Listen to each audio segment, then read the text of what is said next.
Hello, friends. We're so excited that you're here today. Hey, we've got a special show for you. It's Purees with Purpose with Chef Joe August and Chef Adrian Arias. And I can't wait to introduce them to you. So we're going to get started in just a few minutes while we wait for everyone else to jump on board.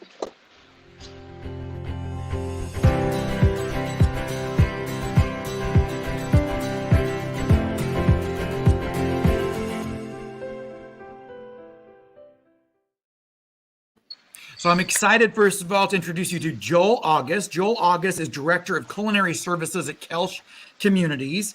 He's been with Koelsch about 8 years now. He spent some time cooking for the Fresno Grizzlies, who are affiliated with the Giants, and he's worked in restaurants and catering basically his whole life.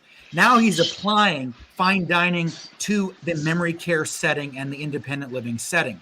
We also have Adrian Arias with us. Adrian has worked for 15 years in the healthcare industry, and he's also worked in hotels, restaurants, etc., Hilton and the Italian restaurants, great stuff.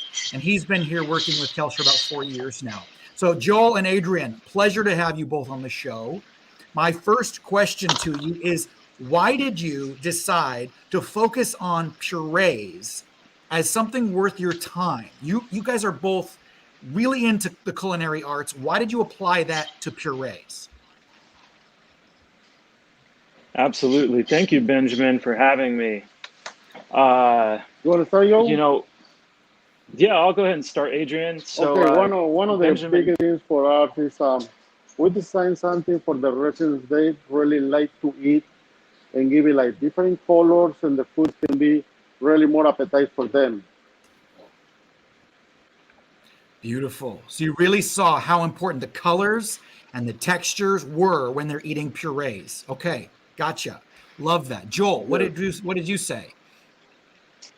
yeah. So, I travel to all of our communities throughout the country, and what started this journey with us being more purposeful with our purees is I would see purees come out of our kitchens, and then they'd come back after the end of meal service. They would come back sometimes partially consumed by our resident. They'd come back maybe barely touched.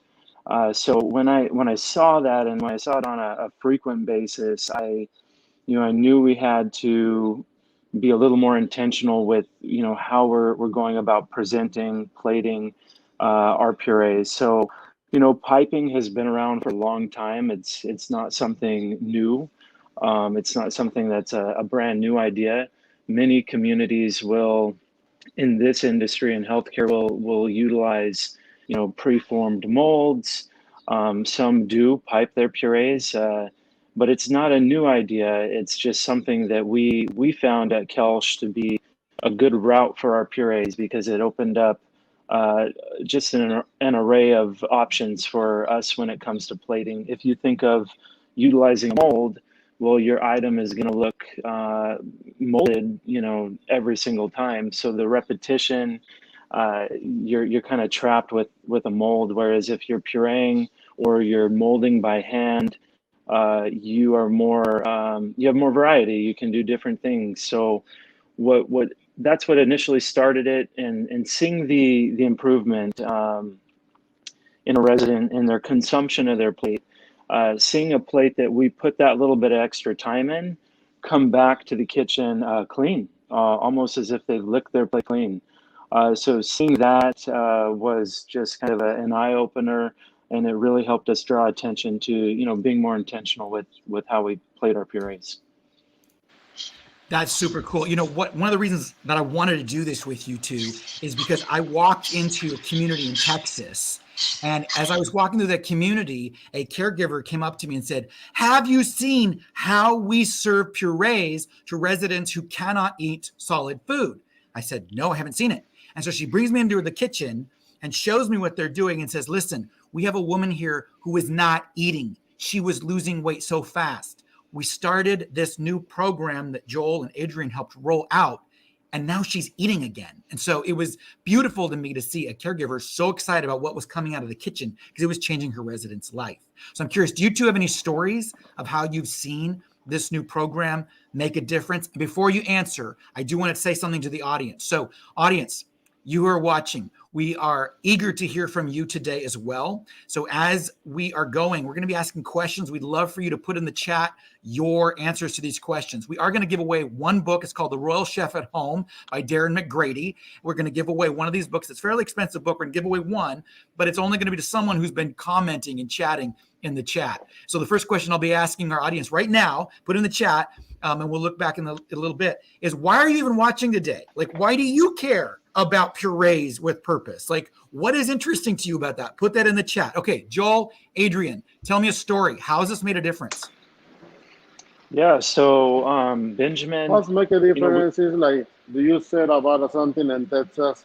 I used to have residents here with us before, and they are always surprised the way we do the purees because the color and the way we do it, people they really want to eat.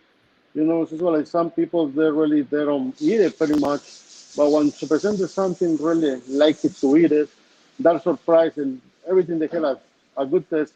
We don't use any purees, they come already pre-made. We pre-made all the purees is the same food we serve it to all the residents.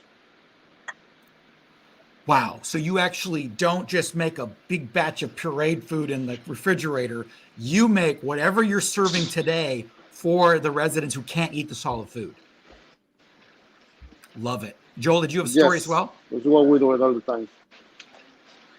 Yeah, so 99% of what we serve on our menus at Koelsch Communities can be pureed. Oftentimes it's very easy to, let's say we're having an apple pie for our lunch dessert, and it's super easy for us to pull for that applesauce to give it to our purees, when in reality, we can take a slice of apple pie, throw it in our blender with some milk, cream, and make a fantastic apple pie puree. So, I mean, I have stories I can share, but I want to bring it back to that we all eat with our eyes, regardless of our age. We can be 25 years old, we can be 45 years old, we can be 85 with early onset dementia and dysphagia. We are judgmental creatures, and we look at our food before we eat it.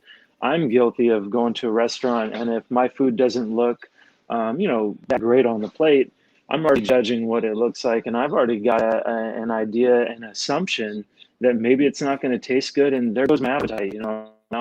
I'm not as enthused to eat. So even whether you're at a restaurant, whether you're in a memory care community, those principles apply.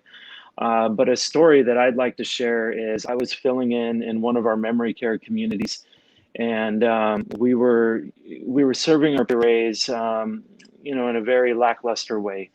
So we were pureeing our food, our options, and we were scooping them into bowls, and then our purees were in individual separate bowls. So there wasn't anything very attractive about it. And again, I saw the food come back. I saw our pureed diets come back to the kitchen, and it maybe looked like they were only consumed, 10, 15%. And as with dementia and as a resident progresses in the disease, nutrition is so vital, so critical. And to see that come back, I immediately was like, okay, let's try it for dinner. Why don't we shape our Swedish meatballs? Let's roll them up and shape them, and let's put it on a real entree plate. Oftentimes, it's very easy to think that our purees need to be in separate bowls, or think that they need to be in a divided plate, even a scoop dish. Those adaptive dinnerware items have a great need and a great purpose when we identify that, but it isn't our method for delivering our purees.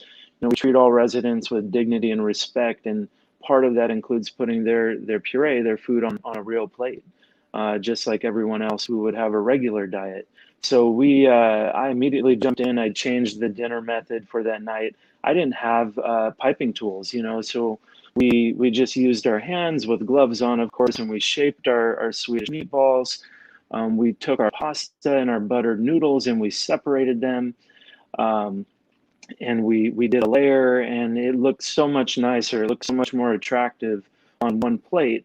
And if you crossed your eyes and stepped away, 5 feet and looked at it, it looked like a real plate of food, not a puree. So what happened was later on after the dinner service there, uh, tons of care staff, a nurse came up and said, "Hey, they licked their plate clean. They want more. We've never seen them eat this much before.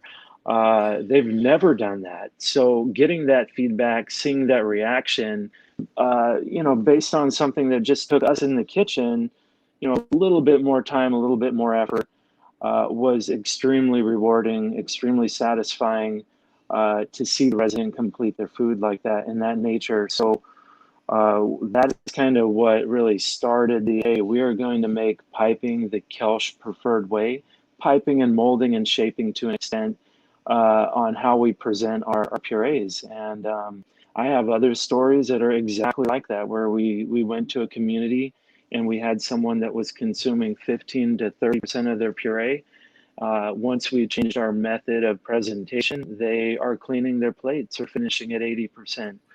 So it's a huge, positive and just extremely rewarding and satisfying, not only for us in the kitchen, but for our care staff. They're the ones that are there helping and assisting our residents who are on those modified diets. And for them to be able to have that process be easier. Or one story, Benjamin, we had a resident who would normally sit there and have his puree fed to him.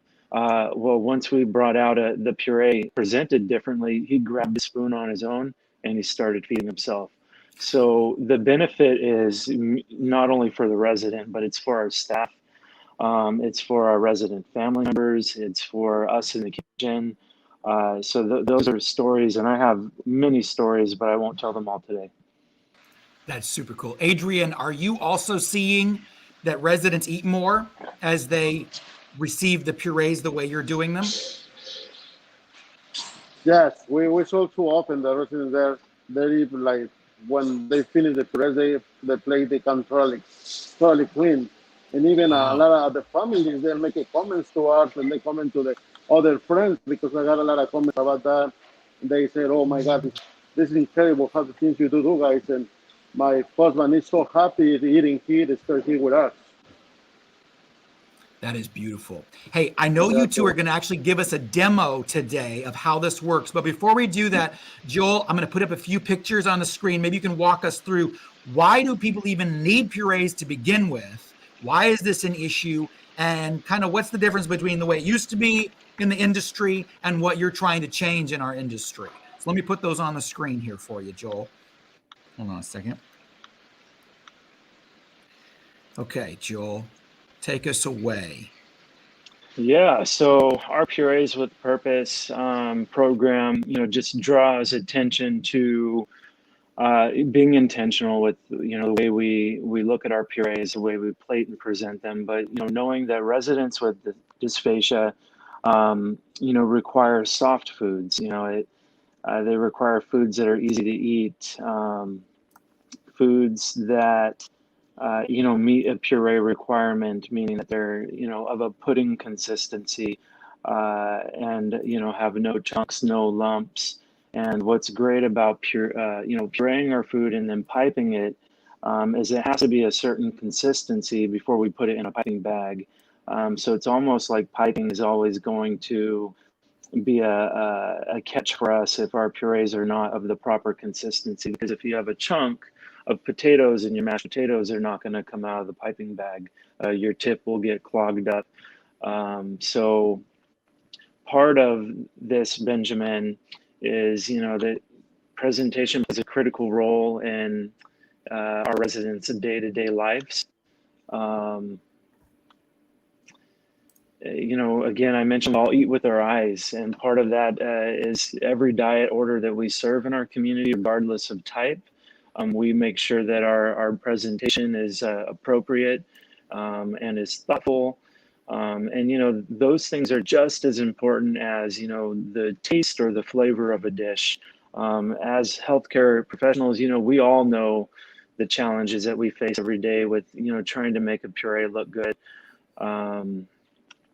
So basically, we break it down into 5 areas, 5 techniques that we utilize in our communities to make successful plates. What you're seeing up here on the screen now is actually a picture from one of our communities earlier on when we launched Purees with Purpose. As you can see in that photo, what we've done is we've gotten rid of the scoop method.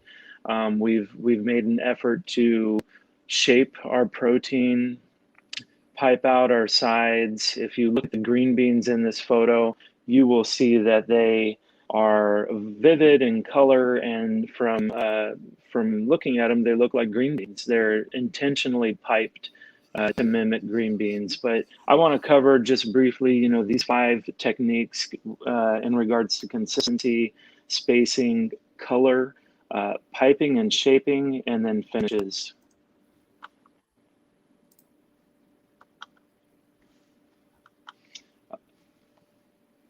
One moment here. So consistency. Again, like I'd mentioned, having the piping bag is a nice catch for us because we're always able to maintain the same consistency of our food, but foods need to be, of a pudding-like consistency that will make it easy for our residents to chew and swallow. It has a huge impact on, the visual aspect of when a resident sees the consistency and they feel it in their mouth. It needs to feel like something that's not going to be overwhelming or something that they're not going to be able to chew, something that they, may not be interested in based on how it feels in their mouth. So we take into consideration the mouth feel. Is it of a pudding-like consistency? Is it soft, free of lumps, free of clumps, no bumps? And then we make sure that it's uniform. It needs to be uniform, and that is essential.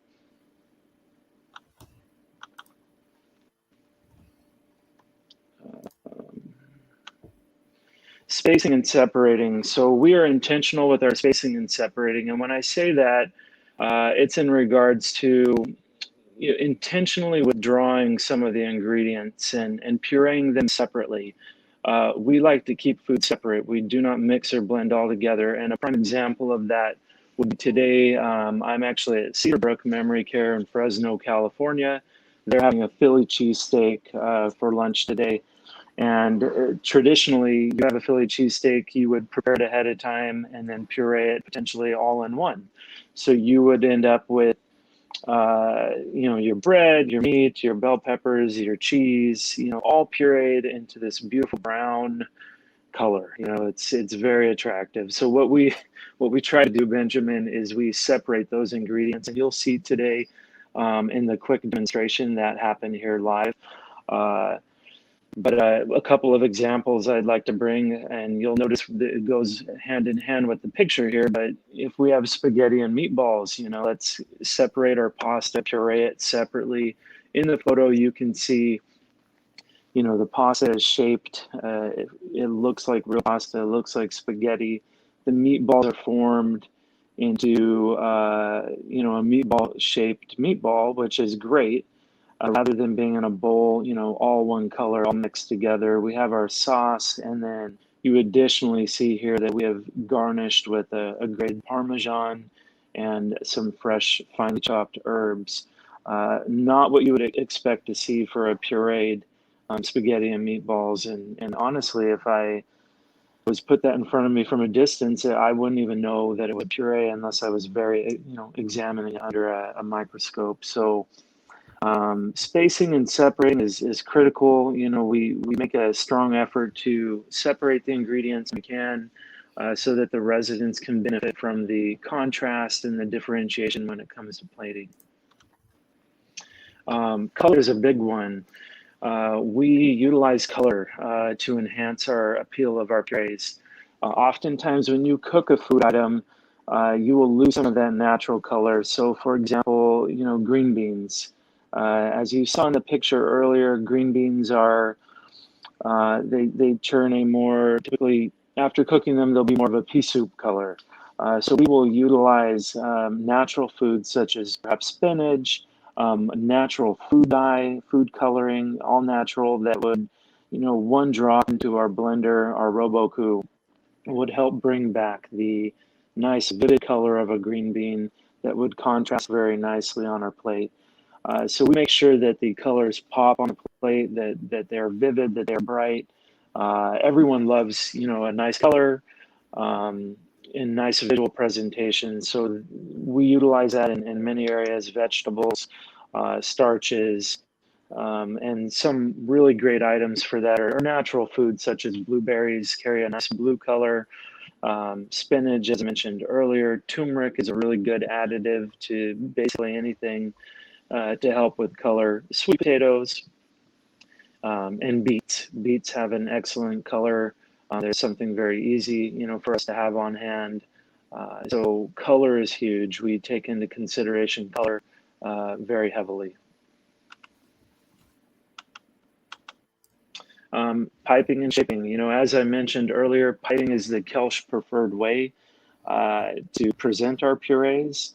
Many places will utilize preformed molds, or they'll purchase molds and they'll mold their own purees. It's time consuming a little bit more so than piping.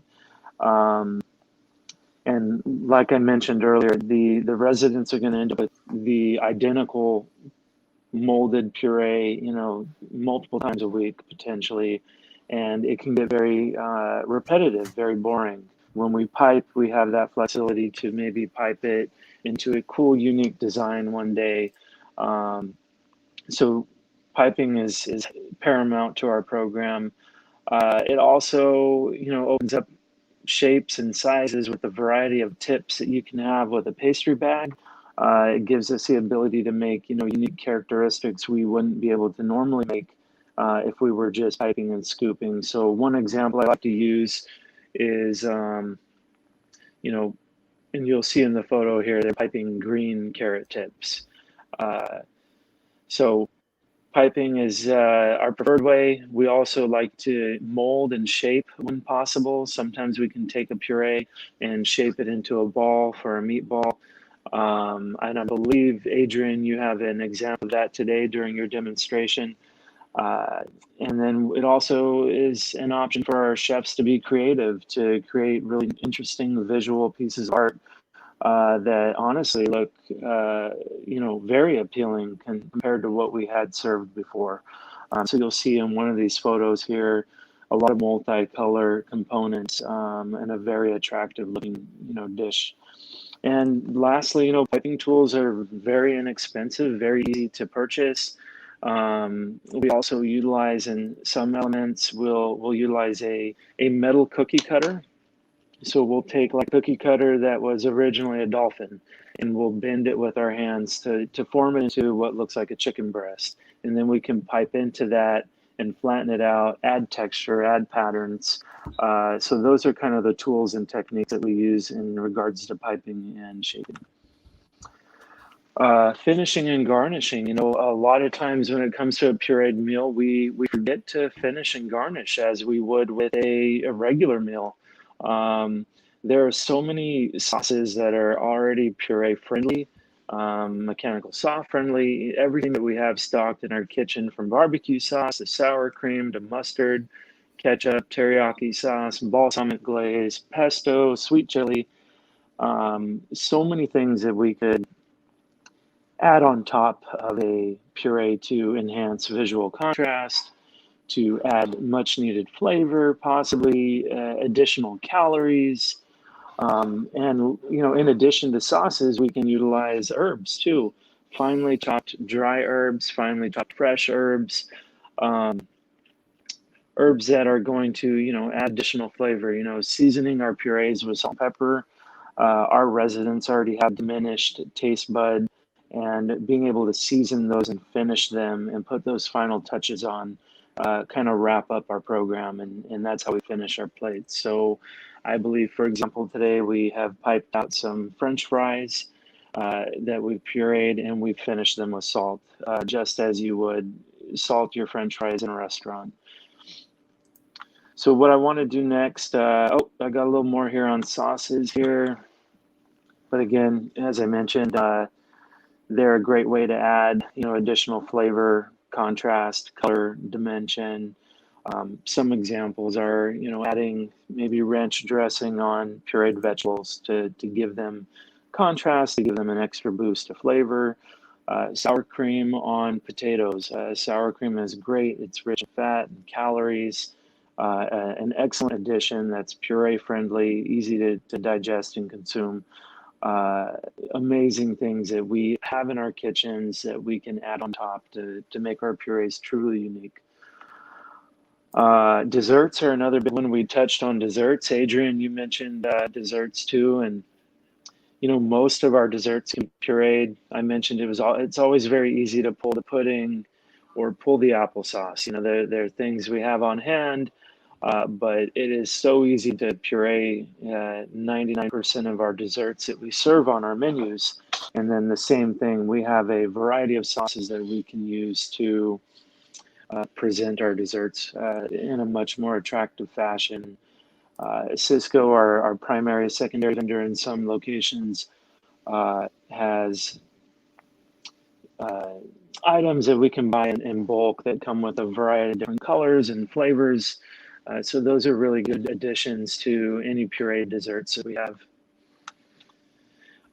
What I want to do next, Benjamin, is I have a couple of slides here that show our progress over the course of the last year, kind of from the left where we were and how we've progressed, moving to the right.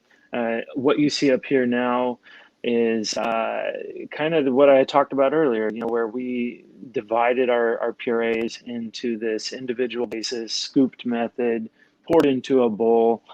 Kind of can be overwhelming when you have a resident with these needs. We presented all of these components right in front of them in different bowls. What we had seen is, the consumption rate, it was not that successful. So you move into the middle photo and you can most definitely see a pie plate there where we intentionally laid out some meatballs over some barbecue sauce. We have some mashed potatoes and some broccoli. Much more visually appealing, much more attractive. And it's on our one plate. It's the same as everyone else. And moving to the right, you'll see a variation of not much piped there, but it's an intentional molding and shaping of our food. Sweet potatoes, mashed potatoes, a chicken breast that we utilized a cookie cutter that we formed and bent with our hands. The metal ones are bendable, so we can do different things with them. And as you can see, a mustard sauce over the top, garnished with a dried herb. Much more attractive, much more nice looking than where we are on the far left. Again, in this example here, you're going to see a scoop in the bouillon cup. Again, residents, are going to be presented with these 4 different separate items at once. It's not a complete meal. It's lacking visual interest. You can't see the height or the texture because of the bowl.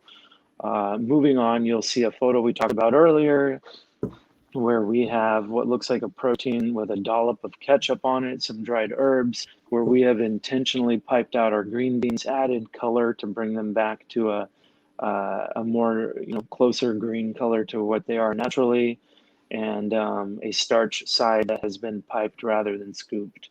And moving to the third photo to the right, far right, you have a very intricate piped dessert. Looks like a piece of art.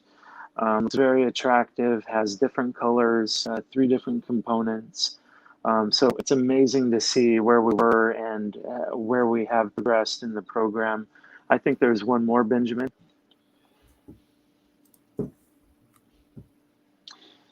Here's a scoop straight on the plate method. Not visually attractive, not appealing. I wouldn't be as enthused to jump in and start eating that if I was at that stage. In the middle, you've got what looks like a piped breakfast with a watermelon, possibly pancakes, waffles, sausage, again, more intentional, more texture, more variety, all on one plate. And moving to the far right, you've got a great colored item there with mashed potatoes, visually interesting, more appealing, more attractive. So it's amazing to look back and see these photos and see progress that we've made. And I know that I would most certainly dive into some of those pipe purees. They look fantastic. So. Joel, this is so helpful to actually get to see the visuals of how this works. I do want to put up a few comments on the screen that have come in while you were talking. Stephanie Stevens says, great info, so needed to help persons eat and enjoy pureed foods. These remakes look awesome. Jennifer says, this is such an innovative and dignified program. Thank you for all your creativity. Appreciate the comments, Stephanie and Jennifer. And again, anyone else, we'd love to hear from you. What would you love to hear the chefs talk about as far as remaking a food you enjoy? I don't know. Maybe you really enjoy pizza and you want to talk to them how that would work. Put in the comments, what kind of food do you like that if you ever have Alzheimer's and you can't swallow well, you want these chefs to be in charge, making you your favorite food. Please put that in the comments. Hey, Joel, do you want to get Adrian to start doing his demo and then we'll come back to you, or how do you want to do this? Yeah, let's have Adrian jump on and show what he has there today and have him talk about it a little bit and the methods that he used. And then you can come over to me and we'll show our lunch here today at Cedarbrook. Hey, Adrian, take it away. Show us what you want to show us. Okay, we're gonna do it today. I'm gonna show you how we do it. Meatballs, barbecue meatballs with green beans and mashed potato. I'm gonna show you how we show the meatballs, how we're gonna shape it and be a puree. The first thing we do is get the meatballs, put in the chopper. We're gonna thoroughly ground it, and then we're gonna use some of use like some juice to put in there so they can keep it the same flavor. So we don't lose the flavor. So we still, the flavor is still in there.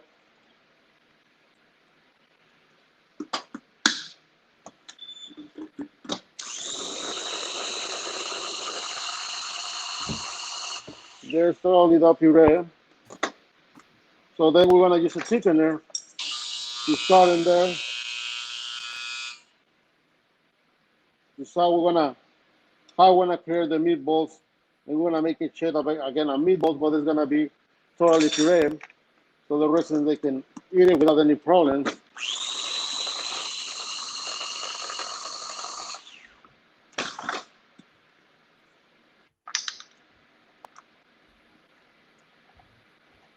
Like you say, we don't use any molds there. Everything we do pretty much by hands, especially the kind of stuff like meatballs and all the stuff like that. You see that come together again.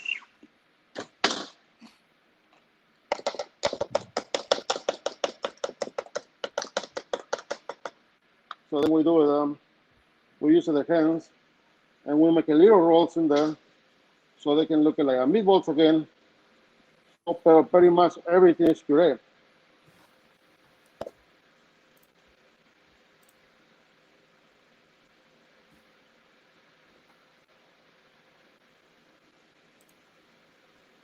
With that ones, but I said it was a meatballs, barbecue meatballs.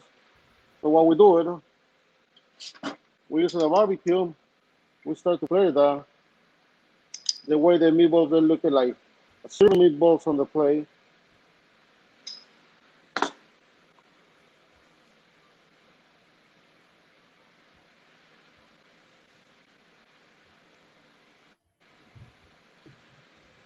They look like a regular plate of meatballs on there. And then we'll start with the meat. Make it a green beans puree.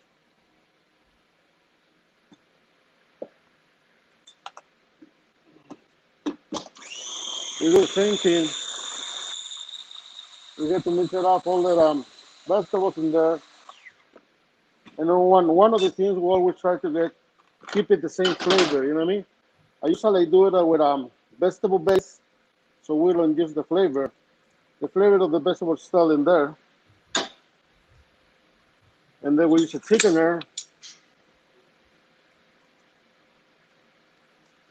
so we can put it all together again.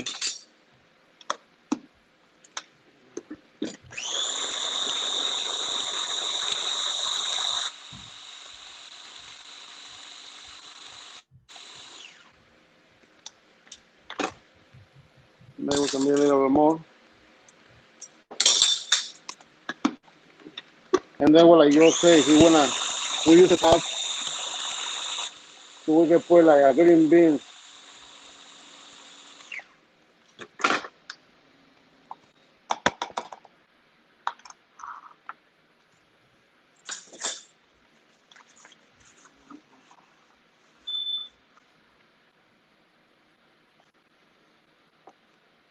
Then when we try to do the presentation, it's going to be like the green beans style again, using the plate. When we do the plate, we make a little strips.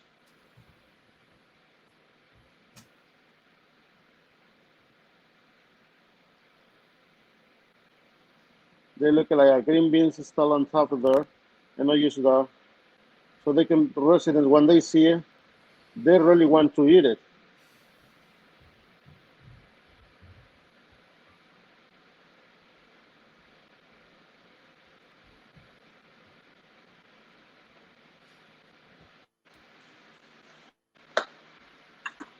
What I said, the other one that we use that is a mashed potato. That was we already pre-made, and we use the same thing. We use the cream pie.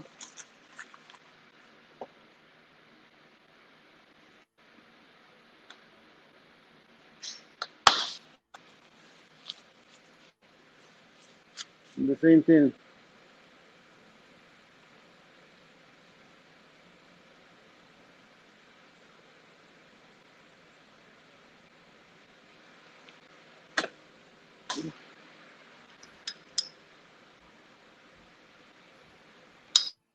Little mash. So we can present about the plate to the residents.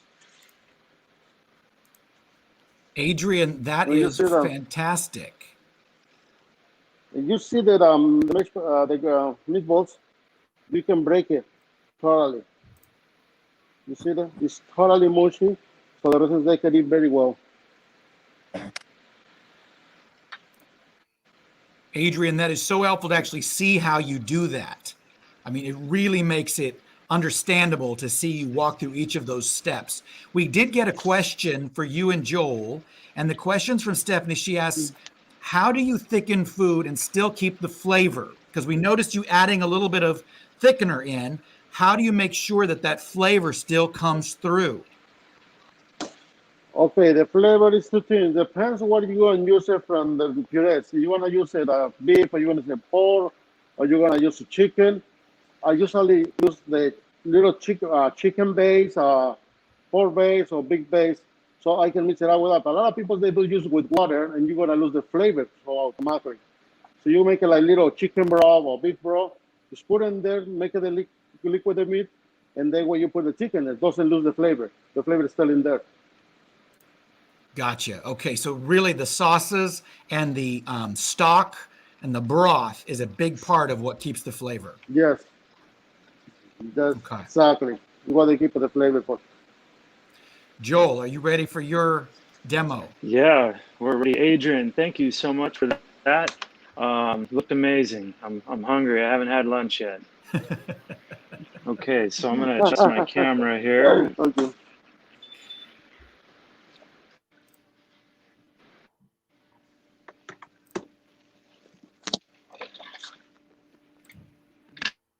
One second.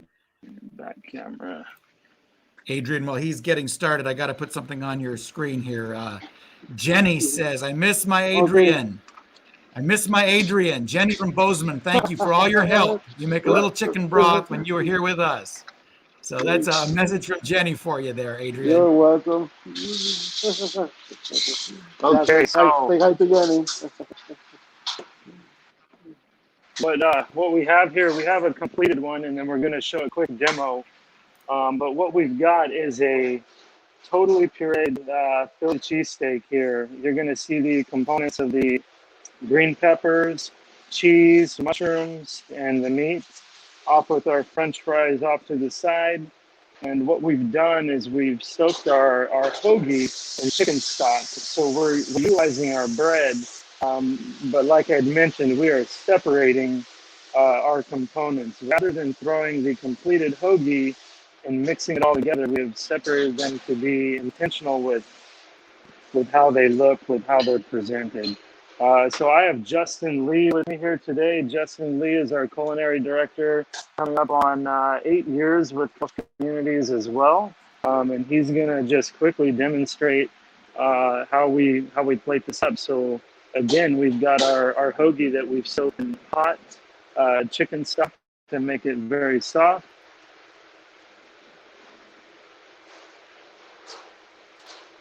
We've got our beef that we've piped in there. We've got green bell peppers.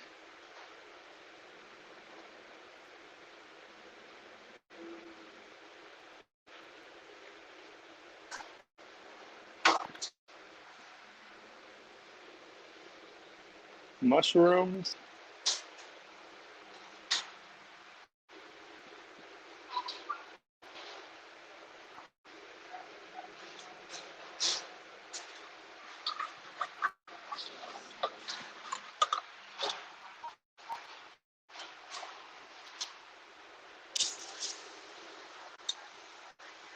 The cheese sauce.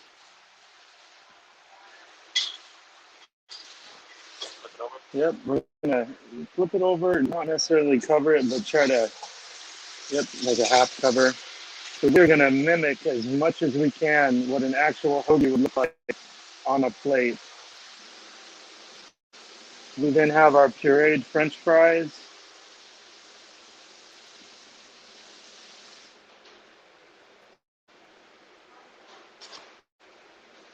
We'll finish with some salt and ketchup.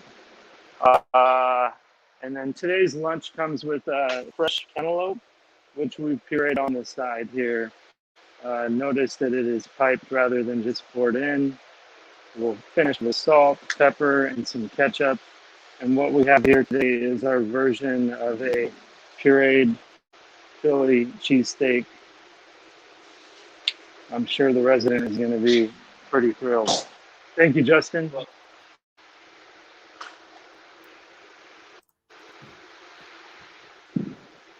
Okay. Wow. Okay. You know, if you weren't in this field or you didn't have someone living with dementia in your life, you might think, what's this all about? Why are we doing all this? And so it's so good to talk to you gentlemen, because what a lot of people don't realize is how this impacts someone 3 to 6 times a day. Every time they want to eat, if they're being served a cup of blended steak and mashed potatoes all mixed together, like, who wants to live, right? I mean, who wants to live when 3 to 6 times a day you're faced with drinking a cup of slop versus being able to eat a meal that makes you feel like a dignified lady or gentleman? So I really love what you guys are doing. We do have a comment from Kiva. Kiva says, very informative. I needed this. Thank you. And I do want to ask, is there anyone else in the audience who's got a question for Joel or Adrian, or you're curious how they would puree one of your favorite foods? So let's wait a moment as we'll see who in the audience might have something for you. I want to see, what kind of food would you want pureed that maybe these chefs could help you think through? Joel, what about you? What's a food you love that you've maybe not pureed yet? I mean, so I'm half Italian, so I love pizza, I love pasta. I guess pizza would be a thing that I would be, how do you puree this? You just throw it already in the mixer and mix it all together. And I guess what I would do is I would do that same method. I would either take our crust and soak it in a hot flavored stock, and lay those elements out as if, what we just did now with the Philly cheesesteak, to make what appears to be a pizza. Because if if you puree already made pizza, you're going to come out with this brownish, colored, I don't want to say slop. It may taste really good, but it's not true to how the pizza is presented to everybody else. So pizza is one that I would do that same method we just did here today at Cedarbrook. What else? We got a question just came in. Jennifer asks, stuffed cabbage and goulash. How would you do that as a puree? That's a tricky one. That's a really tricky one. Yeah, so I would try to separate the components. So make a cabbage puree and lay it out so that your cabbage puree is visible, and then perhaps you pipe your stuffing in the middle of the puree, and you just, it'll be hard to build what looks like a stuffed cabbage. But I would still take that I would approach it from let's separate the components as much as we can. Adrian, how about you? What's a food that you love to eat that maybe you haven't experimented pureeing yet? Well, what to say, one of the big ones is gonna be that all the kind of sandwich we make, different like the grilled cheese. One of the things sometimes they're like, well, okay, let's how to make it like puree grilled cheese. But one of the things is the same thing, with the bread we like kind of soak it with a little, maybe like kind of little chicken broth or something like that, and then we can put like kind of little cheese sauce on top of there, and with other piece of bread in there. It's one of the things that sometimes the residents they're asking for. Especially I had one and puree they want to like that, but I was pretty much I think it's one of those. That is really cool. Gentlemen, any last questions before we go today? Okay. Well, hey, it's been a pleasure learning from both of you. Love what you are creating. Very exciting. We did get a couple other messages came through other channels that I can't put on screen. Mallory over in Chicago says, Adrian, we are so lucky to have you feeding the residents of Chicago. And JLo says, looks amazing. So thank you both. We do want to tell Stephanie Stevens, you did win the prize today. You won the book by Queen Elizabeth's Royal Chef. It's called The Royal Chef at Home. And he cooked for Queen Elizabeth as well as Princess Diana, as well as many presidents. And Joel and Adrian actually work with this chef who helps coach them and guide them and teach them various recipes to serve our residents. So Stephanie, if you're still watching, just text 360-526-6201 with your address, and I'll make sure that you get that book. Everyone else, if you have not already texted this number, please do so, because I'll let you know when the next Koelsch Innovation Lab opens up.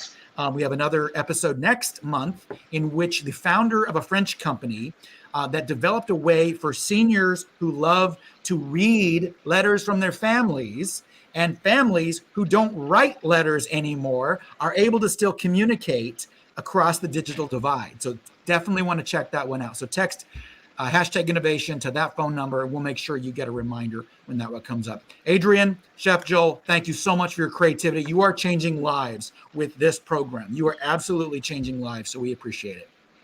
Thank you. Thank you.